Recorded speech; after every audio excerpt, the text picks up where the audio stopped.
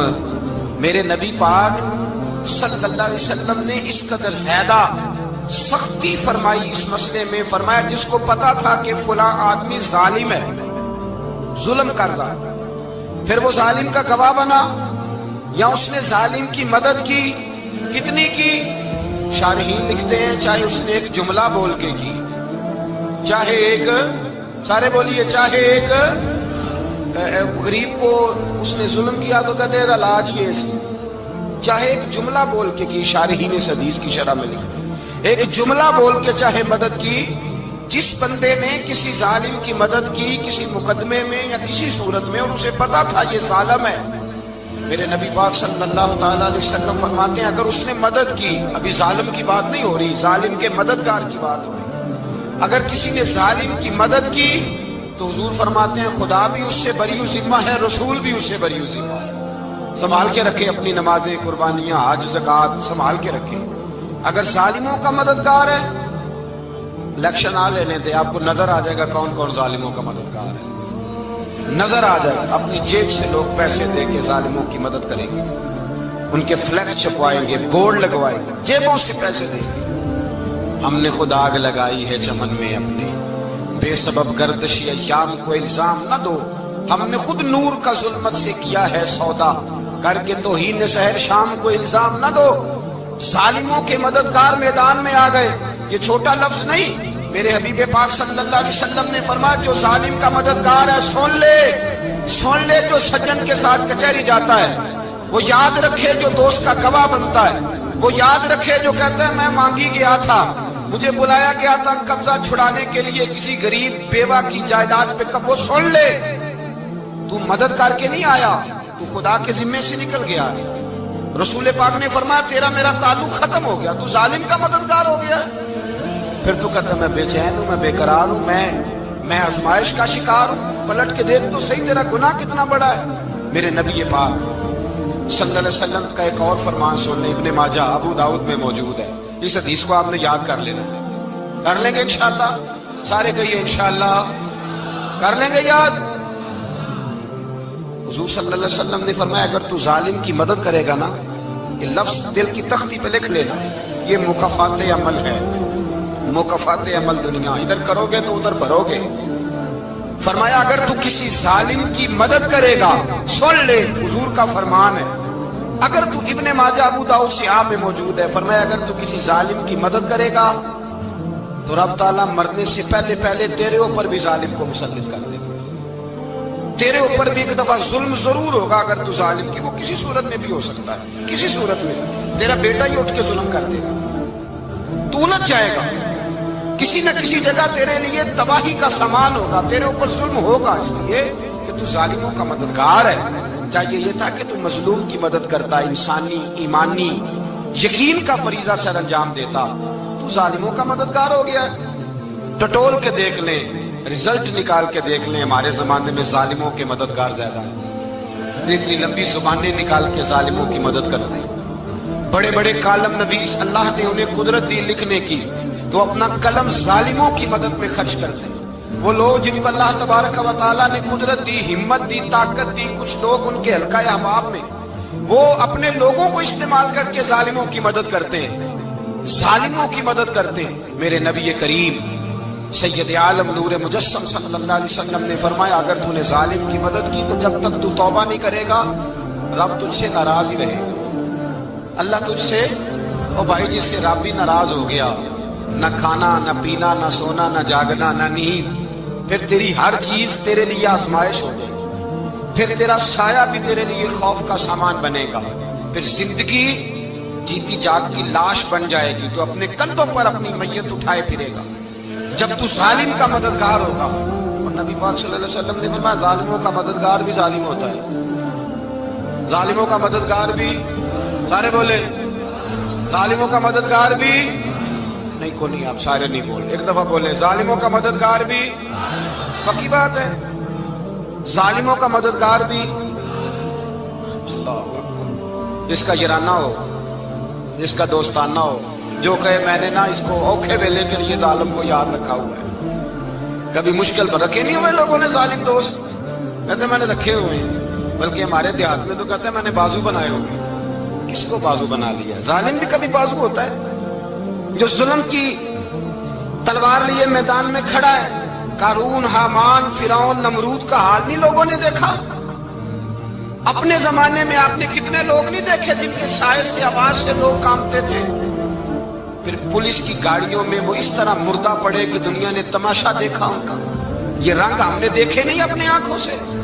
فرمایا ظالم کا مددگار بھی، جو کار میں بٹھا کے لے کے گیا وہ بھی ظالم، جس نے چائے پلائی وہ بھی، جس شخص نے کھانا کھلایا وہ بھی، جو کچہری تک ساتھ گیا وہ بھی، جس نے فلیکس کے نیچے، بڑے شرابی کے نیچے چھوٹی اپنی فوٹو لگائی وہ بھی، جو ووٹ کی پرچی ڈالنے گیا وہ بھی۔ کہہ دینا باہر نکل کے کہ حضرت صاحب نے سیاسی تقریر کی ہے، کہہ دینا، پر بات تو سچی ہے نا۔ خوگرے ہم تو سے تھوڑا سا گلا بھی سن لے، خوگرے ہم تو سے تھوڑا سا بھی گلا۔ امام مالک کے پاس ایک بندہ آیا، اس نے کہا حضور میں درزی ہوں، ایک ظالم بادشاہ مجھ سے کپڑے سلواتا ہے، میں تو ظالموں کا مددگار نہیں نا۔ ایک ظالم بادشاہ مجھ سے، حضور میں تو مددگار نہیں نا ظالموں کا، جو فرمایا ظالموں کا مددگار بھی ظالم ہوتا ہے، تو کپڑے لے کے آتا ہے میں سی کے دے دیتا ہوں، ذمہ داری نہیں سمجھے۔ یہ ایک آدمی دکاندار ہے، اس سے کوئی بندہ چیز خریدنے آئے گا تو تھوڑی کہے گا میں نے نہیں دینی، تو دے گا۔ کوئی بندہ اگر کسی شخص سے کوئی کام کہتا ہے جو اس کی فیلڈ ہے، اس کا شعبہ ہے، اس کا معاش کا وہ سلسلہ ہے، کہتے ہیں یا رسول اللہ صلی اللہ علیہ وسلم ظالموں کا مددگار بھی ظالم، حضور نے فرما دیا۔ تو امام مالک سے بندے نے مسئلہ پوچھا، دل کی تختی پہ لکھنے والی باتیں ہیں، کہا حضور میں درزی ہوں، ظالم کپڑے سلواتے ہیں، میں تو مددگار نہیں نا۔ امام صاحب کہنے لگے نہیں، مددگار تو وہ ہوگا جو تجھے سوئی دھاگا فراہم کرے گا، تو پورے کپڑے سی کے دیتا ہے، تو خود بہت بڑا ظالم ہے، تو پورے سوٹ سی کے دیتا ہے، تو بہت بڑا ظالم خود ہے۔ مددگار تو وہ ہوگا جو تجھے دھاگا دے گا، جو تجھے بٹن دے گا، جو تجھے نلکی دے گا۔ جو ظالم سے اتنی نفرت ظلم کر کے بندہ ہے، یہاں تو ہمارے زمانے میں ہیرو بن جاتے ہیں لوگ، ظالم ہیرو ہے، لوگ اس سے ڈرتے پھرتے ہیں، گھومتے پھرتے ہیں، اور بہت سارے کم مزاج لوگ اس کے پیچھے ہاتھ باندھ کے پھرتے ہیں۔ ظالموں کی مدد کرنا، ظالموں کے ساتھ رہنا، یہ ظلم ہے، ظلم، یہ زیادتی ہے۔ میرے نبی پاک صلی اللہ تعالی علیہ وآلہ وسلم نے ارشاد فرمایا یاد رکھو رب فرماتا ہے میں مظلوم کی مدد ضرور کروں گا، چاہے جلدی کروں چاہے دیر سے کروں، میں مظلوم کی مدد۔ حضور صلی اللہ علیہ وسلم نے فرمایا ہے، حضرت معاذ بن جبل کہتے ہیں حضور نے مجھے یمن کا گورنر بنایا، جب میں جانے لگا نا تو حضور نے بڑی نصیحتیں کی، بخاری میں موجود ہے، فرماتے ہیں جب میں پلٹنے لگا تو میرے رسول نے فرمایا معاذ ایک منٹ ٹھہر جا، ایک بات میری یاد رکھنا، اس کو نہ بھولنا۔ کہا حضور کیا؟ فرمایا دیکھنا کسی پہ ظلم نہ کر بیٹھنا، کہیں تجھ سے زیادتی نہ ہو جائے۔ محبوبہ پھر حضور نے فرمایا سن میرے معاذ میں تجھے گورنر بنا رہا ہوں، زیادتی نہ کر بیٹھنا۔ یا رسول اللہ صلی اللہ علیہ وسلم کیا ہوتا ہے؟ تو میرے کریم نے فرمایا جب مظلوم دعا کے لیے ہاتھ اٹھاتا ہے تو عرش کا مالک کہتا ہے فرشتوں پیچھے ہٹ جاؤ، عرش کا مالک کہتا ہے فرشتوں پیچھے ہٹ جاؤ، دروازے کھول دو۔ فرمایا مظلوم اور رب کے درمیان شے حائل کوئی نہیں ہوتا۔ مولا رومی رحمت اللہ علیہ فرماتے ہیں ایک دن نا شیر نے، کہتے ہیں شیر نے ایک دن نا ریچھ کو ساتھ لے لیا اور ساتھ لے لیا لومڑی کو، اس نے کہا اور شکار کرنے چلے، چلو جی، تو شیر کی مہربانی ذات لے لیا ہے، حالانکہ اس کو کسی کی مدد کی ضرورت ہے، وہ تو بادشاہ ہے، بادشاہ سلامت نے ساتھ لے لیا، شکار کیا 3 چیزوں کا، ایک شکار کیا خرگوش، ایک ہرن، ایک گائے۔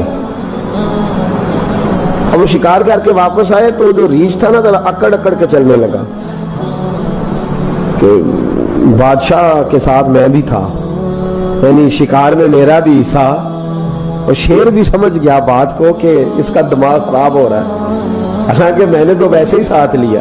وہ ریچھ صاحب بھی نا تگڑے ہو گئے، انہوں نے کہا اوہو میں ساتھ ہی تھا کہ اب بادشاہ نے تو ویسے ساتھ لیا تھا کہ چلو 2-4 آدمی مل کے، تو وہ پیر بارش شاہ صاحب رحمت اللہ تعالیٰ علیہ سے کسی نے کہا کہ آپ کے جو شیخ ہیں آپ کے مرشد ہیں آپ کو بلا بلا کے مشورے لیتے ہیں کام لیتے ہیں تو آپ تو بڑے خوش نصیب ہیں، تو انہوں نے کہا ہیر ہس بولے تے دی مہربانی ورنہ رانجے تے لاڈ ہی لڑاونے نے۔ انہوں نے کہا ٹھیک ہے اگر اس نے مہربانی کر دی ہے تو اس میں میرا نہیں، ان کی نظر شفقت ہے، ہیر ہس بولے تے او دی مہربانی، انہوں نے مہربانی فرمائی ہے تو بڑی کرم نوازی ہے، ورنہ من آنم کے من دانم، جو میں ہوں اس کا مجھے پتا تو ہے ہی نا، تو میں اس میں اپنے آپ کو اتنا بڑا نہیں سمجھ۔ اس نے نا شیر نے بھانپ لیا، اس نے کہا کہ اس کے ذہن کے اندر بات آ رہی ہے کہ شاید میں کو بلا ہوں، تبھی تو مجھے اسپیشل بادشاہ نے کہا کہ چاہے میرے ساتھ شکار کرنے میں ہے کوئی میرے اندر بات۔ اللہ اکبر۔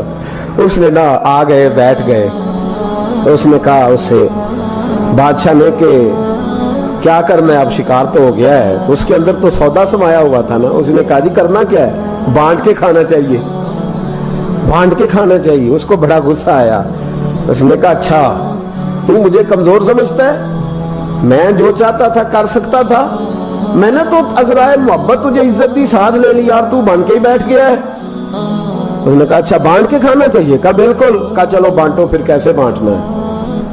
ہرن کا اور بکرے کا گوشت ایک جیسا ہوتا ہے، بلکہ ہرن کا زیادہ مہنگا ہوتا ہے، لذیذ ہوتا ہے۔ اب اس نے تقسیم کیسی کی دی، اس نے چلاکی کرنی چاہیے، کہنے لگا جی تقسیم سیدھی سی ہے، آپ بڑے ہیں، گائے آپ کی، 3 جانوروں کا شکار ہوا نا، گائے، ہرن اور خرگوش، کہنے لگا آپ بڑے ہیں، گائے آپ کی، میں درمیانہ ہوں تو ہرن میرا، اور لومڑی چھوٹی ہے تو خرگوش ہے لومڑی کا۔ اس نے کہا تیرا بھلا ہو جائے، کیسی تم نے تقسیم کی ہے۔ اس نے مارا پنجا اور ریچھ کو بھی مار دیا۔ اس نے کہا تو عجیب آدمی ہے بھائی، تجھے تو ذرا موقع دیا ہے تو تو نے ہاتھ ہی وہاں ڈال لیا ہے جہاں بالکل تیرا بنتا ہی نہیں تھا۔ اللہ اکبر۔ اس نے کہا اچھا مر گیا۔ اب لومڑی بھی سنبھل کے بیٹھ گئی، لومڑی ذرا تیز ہے، چلاک ہے، تو ملا رومی علیہ رحمہ کہتے ہیں، اور شیر کہنے لگا لومڑی سے چل تو تقسیم کر، تو تقسیم کر کیا کرنا چاہیے۔ تو کہنے لگی بادشاہ سلامت تقسیم بڑی سادی سی ہے، سویرے ناشتہ خرگوش کا کرے، دوپہر کو آپ جب کھانا کھانے لگے تو ہرن تناول فرمائیں، اور شام کو ذرا آپ زیادہ کھاتے ہیں تو آپ گائے کھائیں، یہی تقسیم ہے۔ بڑا راضی ہوا شیر۔ اس نے کہا تو نے یہ تقسیم بڑی اچھی کی ہے، یہ کہاں سے سیکھی ہے؟ کہنے لگی ریچھ کی موت سے سیکھی ہے، ابھی مرا ہے میرے سامنے، اس کی موت سے میں نے سیکھی ہے، اس لیے کہ اگر یہ تقسیم نہ کی تو مر میں بھی جاؤں گی. بات تو تفنن کی ہے, ظرافت کی ہے, لیکن ملا رومی کیا فرماتے ہیں؟ وہ فرماتے ہیں دوسروں کی موت سے ہی سیکھ جا. حضرت عمر کا وصال ہوا, قبر پہ مٹی ڈالی جا رہی تھی, حضرت ابو درداء نے نا یوں مٹی پکڑی ہوئی ہے, تو ایک ایک چلو کر کے مٹی ڈالتے ہیں نا, پہلے 3 چلو ڈالتے ہیں کہ چلو ہمارا بھی اس نیکی میں حصہ ہو جائے. تو مٹی ڈالنے کے لیے نا مٹی پکڑی ہوئی تھی. توجہ ہے آپ کی میری بات پر؟ اس مٹی کو لے کر کے جا رہے تھے حضرت ابو درداء. مٹی لے کے جاتے حضرت سیدنا ابو درداء حضرت عمر کی قبر پر ڈالنے کے لیے, یوں پکڑی ہاتھ میں, مٹی ڈالنے کا ارادہ کرتے تو واپس آ جاتے, پھر جاتے تو واپس آ جاتے, پھر جاتے. لوگوں نے کہا ابو درداء ڈالتے کیوں نہیں؟ تو آنکھوں میں آنسو آ گئے, رو پڑے, کہنے لگے عزت کے اس کوہ گراں پہ مٹی ڈال دوں, وقار کے اس بادشاہ پہ مٹی ڈال دوں. فرمانے لگے شہنشاہ کردار پر اس پر مٹی ڈال دوں.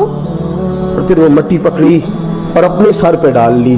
فرمانے لگے عمر تو مٹی کے قابل نہیں, مٹی کے قابل تو میں ہوں, میں تھا جس پر مٹی پڑنی چاہیے تھی. اور آپ فرمانے لگے لوگوں سن لو, اگر عمر جیسے تقوی کے بادشاہ بھی رب نے اس زمین سے اٹھا لیے تو ہم بھی بچیں گے نہیں, ہم نے بھی اللہ کی بارگاہ میں جانا ہے.